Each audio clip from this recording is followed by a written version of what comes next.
Got fitted Japan!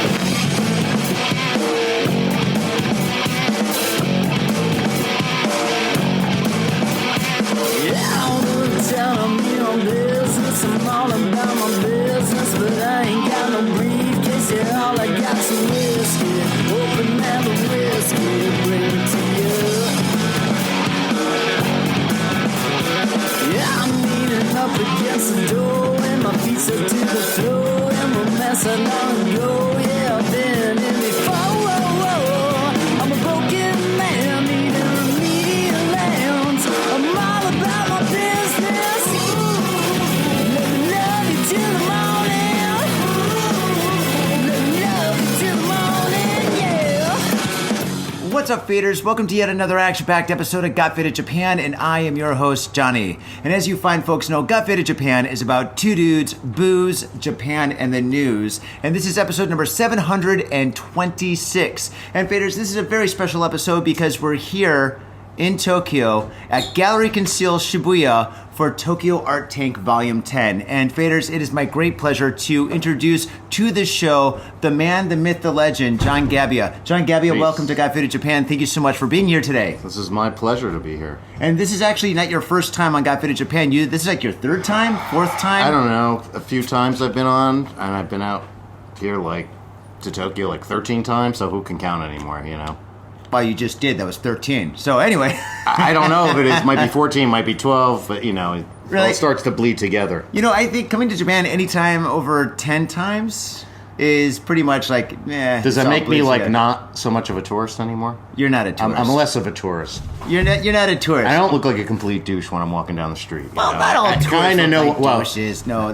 But anyway, faders, John Gebbia is our special guest here at Tokyo Art Tank. He flew in from New Jersey to show this amazing artwork that's behind me. And if you're watching this on YouTube, thank you very much. You can see it, and if not, you should be. And thank you very much for listening to Got Fitted Japan. But anyway, behind us, we got a lot of amazing work, John. Of course, we've got your comic book over here, your stickers, and why don't you bring on one of these comic books and show the guys? You can showcase that. Dose is a science fiction book, and it's the only science fiction comic about meta drugs, kaiju sex, and ultraviolence. And if you're interested in reading it, you could read it for free on dosecomic.com. You are a terrible salesperson. Yeah, well, it's not my idea to give it away for free, but that's besides the point. So. Okay, all right, fair enough. But this is absolutely fantastic. I've bought a couple of issues of this, and it's spectacular. And you did the art for this, and this art is absolutely amazing. This is incredible. Yeah, thank you so much. Yeah, this looks great. I've got a couple of covers for the new issue right behind me there as well, which it's kind of hard to see with the camera, but... You know, kind of a cool thing about your comic is you guys write it in both English and in Japanese. Yeah, so Sean Ellis is the writer, and he's one of the co-creators. I'm the other co-creator, of course, and we're starting to get it translated in Japanese. So we have the first two issues translated so far. That's fantastic. Yeah. And in English, we're up to issue 5, and I'm finishing up issue 6 right now. Well, Marvelous. Not at this moment, but of course. But Okay, cool. If somebody wants to get a hard copy of this, how can they get a hard copy? they could also go to dosecomic.com and buy it right from the store. Fantastic. On the website. And that's DOSCCOMIC.com, correct? That's right. Okay, excellent. Faders, that's going to be the show notes. If you go down below, you can click on that and pick yourself up a copy of Dose Comic, and you should. And so we've got this, and now you've got toys. You've expanded into toys and fine art. So let's talk about the toys. So, I've collected a lot of sofubi over the years and Japanese toys forever and ever and ever, but just right after the pandemic, I reconnected with a friend that I knew from, before I moved to California. Yeah. And so he lives in New York, and he makes toys for a living, and he kind of, set me on the path on how to do resin casting and doing it all on my own right at home. So I've got a few pieces here. The first toy I ever did is just like a one-piece sculpture. I don't know if you can see it. His name is Goobymon. He's just a little monster guy eating some ramen. And Nice. I love it. I love the colors too. I graduated to something a little bit more complex with articulation, and this is fancy kaiju goo. Get out of here. You made that by hand. I made this all by hand. No computers, no 3D printing. I did the sculpture by hand, and then I do some rubber and resin casting with silicone molds right in the garage. That is so cool. Can I touch that? Yeah, please do. Wow, how much? This is heavy. This has got some weight to it. Yeah, I mean, it's hollow, but it does have some weight to it. No, but I want a toy that has weight to it. I don't want a toy that's like really light that's going to blow away in the wind. Away in the wind. Yeah, I don't want that. This is marvelous, dude. The detail on this is spectacular. I like the way it feels too. I want to cuddle it. Yeah, this is nice. His name is Fancy Kaiju Goo, and he loves to be cuddled. So. Oh my gosh, he's fancy. He's got a little bow tie. How cute is that? And also, googly eyes. What the hell is this? If anybody out there is interested in buying these toys, you can also go to dosecomic.com. In the store, you'll be able to find some of these toys for sale as well. Marvelous. This is so cool. How long does it take to make something like this? Well, I mean, the sculpting probably takes the longest, but once the sculpture and the molds are made, there's about 7 pieces to this. 7 pieces? It's the head, the body, the tails, 2 pieces, 2 feet, and the face. But to make, I could probably make about 6 to 8 heads and bodies in a day. Jeez. And then the faces, I have 4 molds, so I can make like 30 of those in a day. Wow. But the feet are a little bit harder. But yeah, so pretty much I made about 40 of these in the past 2 months, along with a whole bunch of other stuff. So that's spectacular. Very cool. Yeah. Very cool. Excellent. So awesome. You got to, and this one, wait, if you touch it, it changes colors? This one in particular, which is not available online, it's only available here at Tokyo Art Tank at the Conceal Gallery Shibuya. Is that what it's called? Or Gallery Conceal Shibuya? You know, I'm dyslexic. Or so something like that. But that's only Conceal Shibuya. This one is only going to be available at the gallery and at Tokyo Comic Con in a couple weeks, which is December 8th to the 10th, I believe. But this one changes color with heat. So if you give him some love and squeeze him a little bit, touch him, he starts to turn pink. That is so cool. That is so cool. And then these over here, these are like night lights or something for like a kid's room. So I have a version of the Fancy Kaiju Goo that's a nightlight, and Johnny, for you, I've got a gift. Here, I'm going to show you. Get your own right here to have. No. I got to pay you for this. That's a gift. Or I could steal it or something. How about convince people to buy my paintings? I already did. Because they cost a lot more than this, and I need to pay bills. So, yeah, this is a gift. What? Are you serious? I want to be like as Japanese as possible. I'm giving you a gift. You refused it a couple times. Now take it. All right, fair enough. I refused it 3 times. Okay, I'm good. Isn't there like a kind of cultural thing where you're supposed to, you give a gift and you're supposed to refuse it and go back and forth a couple times or something? I remember them telling us that in language school, in Japanese language school. Really? Maybe that's not a thing anymore. I don't know. This is incredible, dude. Wait, so this is gonna like change colors and stuff? Just like these ones back here. Oh my god, this is crazy. How much do you sell these for? Well, I sell them for 150 USD. Take it. No, come on, man. Are you serious? Wow, thank you. It doesn't cost me that much to make, so. All right, well, I'm gonna get you back something. We're buying beers after. No, dude, I told you. Help me get these paint. I don't want to take these back home to New Jersey. They're huge. I don't want them anymore. Okay, well, I want the one not this one. This one already sold, I think, and then this one here is pretty sweet. So I like that one a lot. My wife likes it too. So that one's super cool. But let's talk about your paintings because your paintings, your artwork, your toys, everything is very different. Real quick, let me say, I went to art school in the early '90s to draw comics. I've always been in and out of the industry. I've always been drawing comics, but about 8 years ago, I wanted to, try to learn how to paint. They never taught us that in art school, so I did some oil painting. These are from like 8 years ago, and they're pretty much, I have not really done much more painting than what you see up here, and I'm a self-taught painter, and I'm also colorblind, so I was able to pull it off, I guess. You're colorblind. I mean, not like a dog. I can see some colors. Yeah. But I definitely can not see other colors, and I have to use color theory I have to be pretty conscious of it when I'm painting or coloring because if I don't, it just looks terrible. We were neighbors in San Francisco for years. We lived in the same building. 1998. Oh, God. I didn't have gray hair in my beard then. Most of the people that are watching and listening to this weren't even born in 1998.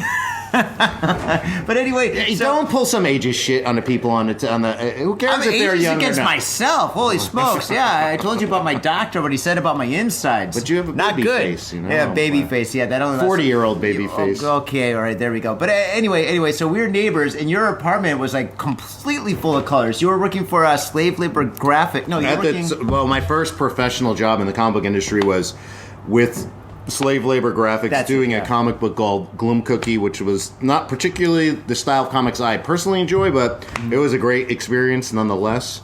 And if anybody out there knows the comic book Milk and Cheese, that was slave labor graphics, like one of their most famous comics. Also, Johnny the Homicidal Maniac was another really famous one, Squee. Yeah, Squee. So that I was working for that company. And Yeah, it was a then good the company. second comic book I did with them, which, of course, you helped me do the website, was A Lot of Love. A lot of love. Which I still got a copy of that. totally by bombed. It did terrible.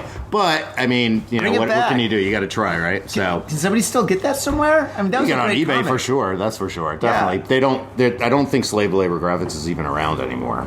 Really? I'm not sure, but yeah, you could definitely find A Lot of Love. I don't want to promote that. I don't want anybody to read that. I only want people to buy Dose. Dose. Get a double dose of Dose. Yeah, buy it on dosecomic.com. Mm-hmm. So, okay, you're colorblind. I'm colorblind. You're yes. dyslexic. I'm not dyslexic. No, You're left-handed. I'm right-handed. Okay, whatever.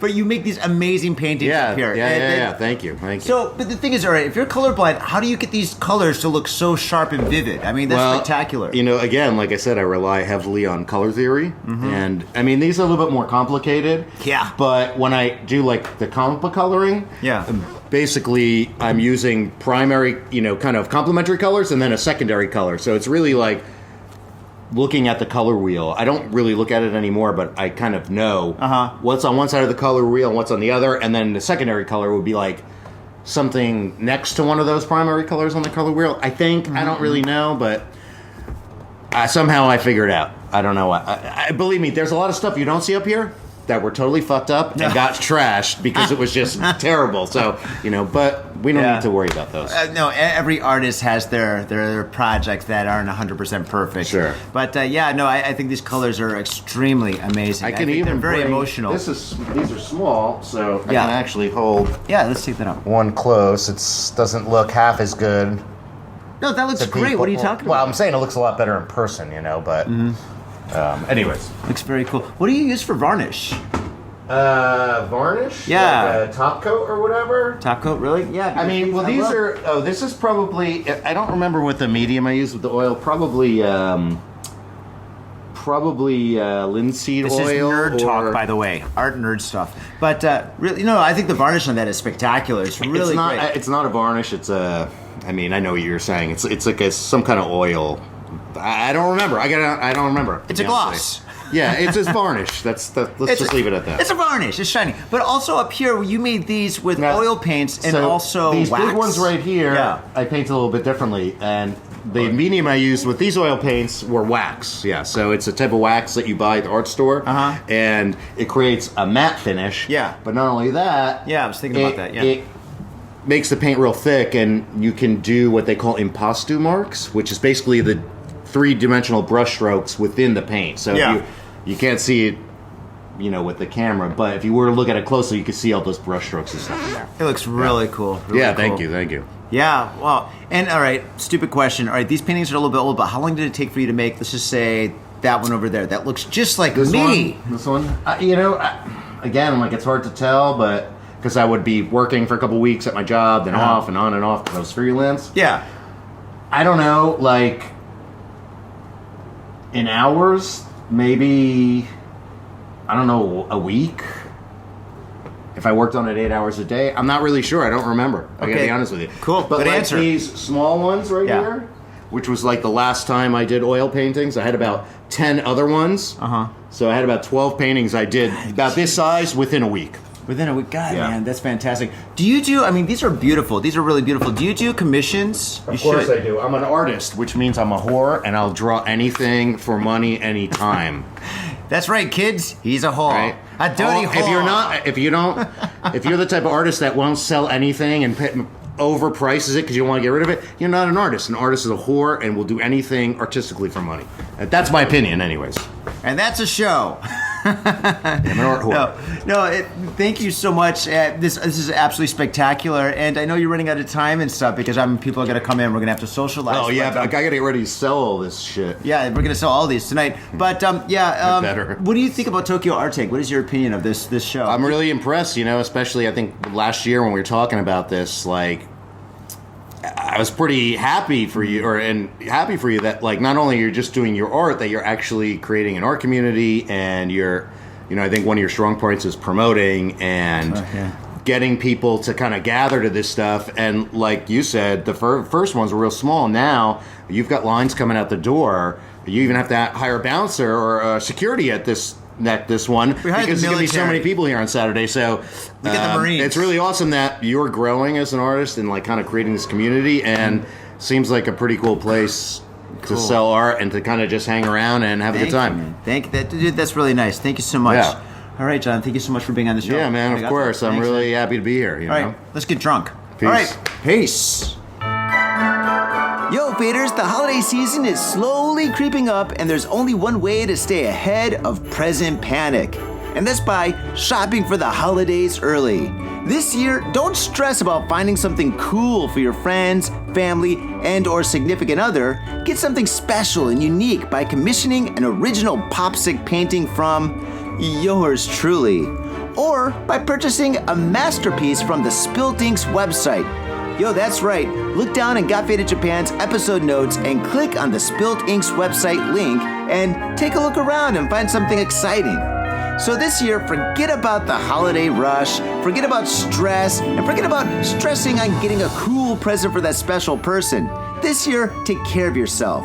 And you can only take care of yourself by getting an original piece of artwork that's gonna last you and or that significant other, friend, family, boss, neighbor, enemy, whatever, that's gonna last them a lifetime.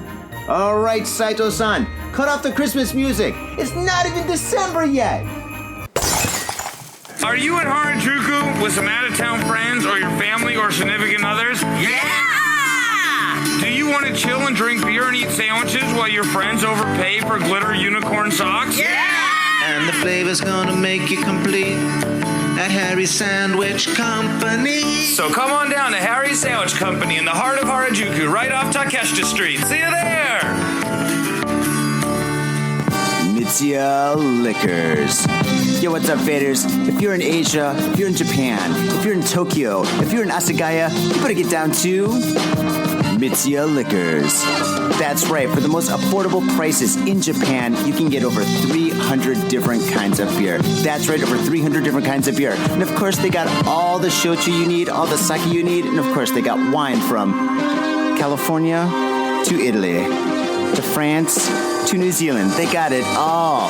When I say they got it all, they really, seriously got it all. There's no joke about that. So get down to Mitsuya Liquors. And if you go in there and you say, Got Faded Japan, you will be more than welcome to go into their back room and drink those beers that you just purchased. That's right, Got Faded Japan at Mitsuya Liquors. And 3 times a week, they have a sushi chef there. So get your sushi on, get your drink on, get your fade on, and come on down to Mitsuya Liquors, located comfortably in Asagaya, about 5-minute walk from the station. Mitsuya Liquors. In Tokyo and craving soul food? We've got just the place for you. Soul Food House in Azabu Check out what we do at soulfoodhouse.com. Come by and taste the love. We look forward to feeding you. Hey, what's up, faders? It's your boy Johnny, and if there's no news, it ain't Got Faded Japan, so I am here bringing the news. And before I bring the news, I want to say thank you very much to a very special fader who saw this painting on one of the past episodes and inquired to purchase it and actually purchased it. So, Mrs. H, thank you so much. And it really means a lot to me that you're supporting me and my artwork by purchasing it. And faders, if you want to buy any of my artwork or any of the stuff that the paintings that you see behind me or whatever, that one there's for sale. But thank you so much. I really, really, really, really appreciate it. That's wonderful. Thank you. Okay, without further ado, let's move forward with our news. Okay, this story takes place in lovely Osaka. Osaka, aishiteru. Mwah. Japan's oldest person dies at the age of 116. My goodness, could you imagine living to be 116 years old? Oh my goodness, that's got to be absolutely epic. I mean, the things that you've experienced and the how you've seen the world change has got to be just unbelievable. I mean, 116, she probably survived both world wars and disco. Oh my goodness. Okay, so let's begin. Fusu Tatsumi, a 116-year-old, recognized as Japan's oldest person, died of old age Tuesday, according to the city official of Kashiwara in Osaka Prefecture, where she lived. Born on April 25th, 1907. 1907. My goodness. Tatsumi had recently spent most of her days in bed at a nursing home in Kashiwara and often greeted the employees working there. The facility said, adding that she was well until Monday morning, eating her favorite bean paste jelly. Maybe that's the secret of life, Japanese food. I mean, it's healthy, it's delicious, it's amazing. She lives in Osaka. Osaka's got some of the best cuisine in the country. Takoyaki, okonomiyaki, very delicious. Bean paste jelly. We should look into this. She became the oldest living person in Japan in April last year following the death of a 119-year-old woman in Fukuoka, another place that's famous for delicious food, according to the Health, Labor, and Welfare Ministry. As of January this year, the world's oldest living woman is Maria Baranes Marrara in Spain, who is now 116 years old. My goodness, it's the magic age. She was born on March 4th, 1907, according to the Guinness World Records. It's got to be the food. It's got to be the food. Spain has delicious food. Tapas are amazing. Fukuoka's got great ramen. Osaka has takoyaki. Love takoyaki. It's got to be the food. Food. You are what you eat. Okay. Speaking of food, let's continue with that theme. Next story. Metal fragment in donut sticks in the customer's throat. Oh my God, that is terrible. Donuts are delicious. Tokyo, December 14th. Wow, December 14th. That's today. Huh. A customer suffered throat injuries during surgery from a donut containing a heavy metal fragment sold in a restaurant in Ibaraki. You are what you eat. Does that mean this guy is officially heavy metal? The tourist park in Ibaraki Prefecture announced Wednesday that it has voluntarily recalled the matcha donuts that had been contaminated when a part of the flour sifter came off. Oh my goodness. That is bad. And matcha is delicious. And Japanese matcha is absolutely amazing. If you don't know, it's like green tea flavor. And they got matcha ice cream, matcha cookies, matcha donuts, and it is spectacular. I am so hungry. I'm going to have dinner right after this. I'm going to eat out like a pig. I'm going to pig out like a pig. That's what I'm going to I'm going to stop drinking beer. That's what I'm going to do. Okay. A metal fragment became stuck in the customer's throat, leading to pain and bleeding, requiring surgery to remove the object. The patient is currently under observation. Oh my goodness. The manufacturer said, quote, "The foreign object that caused this incident originated from the wear and tear of the flour sifter during the manufacturing process. We deeply regret the lapse in our quality control system." This is very unusual because Japan has high quality in everything it does. The cars, high quality. Electronics, high quality. The food, very, very, very high quality. Some of the best restaurants in the world are right down the street in Tokyo. Okay, all right. Last sentence. This issue was discovered after the customer contacted the park on December 8th. Oh, man. Oh, my God. Could you imagine eating a donut that has metal in it? Oh, God. Jeez. Oh, that's terrible. Donuts are soft. Metal is hard. Ugh. Anyway, all right. Obvious observation. Okay, next story. Okay. Okay, here we go. I should have had these more set up, but that's okay. A neighbor caught red-handed cutting off elderly woman's ear over noise dispute. Okay, if he's caught red-handed, is it because of blood? I mean, come on. Oh my gosh. Tokyo, December 10th, news on Japan. Police have arrested a 74-year-old man following a gruesome attack on an elderly woman who suffered severe injuries with her left ear cut off and her right ear slashed. My gosh, that is horrible.